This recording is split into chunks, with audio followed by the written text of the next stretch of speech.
శ్రద్ధ పెడుతున్నారు. ఆరోగ్యంగా ఉండడానికి ఎలాంటి అలవాట్లు నేర్చుకోవాలని అవి నేర్పిద్దాం అనుకుంటున్నారు. విధి లేని పరిస్థితుల్లో హాస్పిటల్కి పోవాలంటే పోవాలి. ఇప్పుడు కొత్తగా కూడా కొన్ని వచ్చాయి. అందరూ హాస్పిటల్కి వెళ్ళి ఆ హాస్పిటల్లో లేనిపోని సమస్యల కంటే కొన్ని వేరబుల్స్ ఉన్నాయి.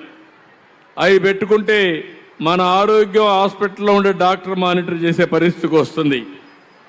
ఇప్పుడు నేను ఒక రింగ్ పెట్టుకున్నాను, మీరు చూస్తూ ఉంటారు. ఇది పూజలు చేసిన రింగ్ కాదు.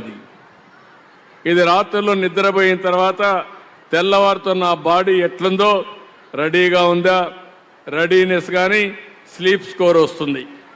నా నిద్ర ఎన్ని గంటలు పడుకున్నాను, సౌండ్గా పడుకున్నానా, డిస్టర్బెన్స్గా పడుకున్నానా, ఈరోజు నిద్ర సరిపోయిందా, లేదంటే ఇంకొక అర్ధ గంట నిద్రపోవాలనా, అది కూడా చెప్తుంది. ఇది అది కూడా చూస్తాను. ఎనర్జీ ఉందా కూడా, నెక్స్ట్ డేకి ఎంత ఎనర్జీ ఉందో కూడా, అది ఎంత ఎనర్జీ ఉంది, బాడీ ఎంత రెడీగా ఉంది, ఇవన్నీ వస్తాయి.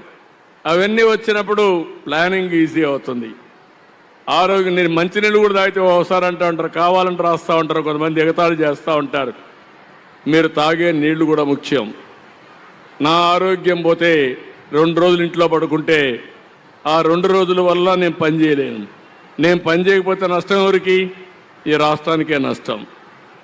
కాబట్టి నేను ఎప్పటికప్పుడు జాగ్రత్తగా ఉండడం. అందుకే మీరు చూస్తుంటారు నన్ను. ఎప్పుడు నేను సిక్ అయ్యానా, ఎప్పుడైనా లీవ్ తీసుకున్నానా చూశారు? ఎప్పుడు విన్నారా మీరు? లేదు కదా. దానికి కారణం ఏంటంటే జాగ్రత్తగా ఉండడం. ఆ జాగ్రత్తగా ఉన్న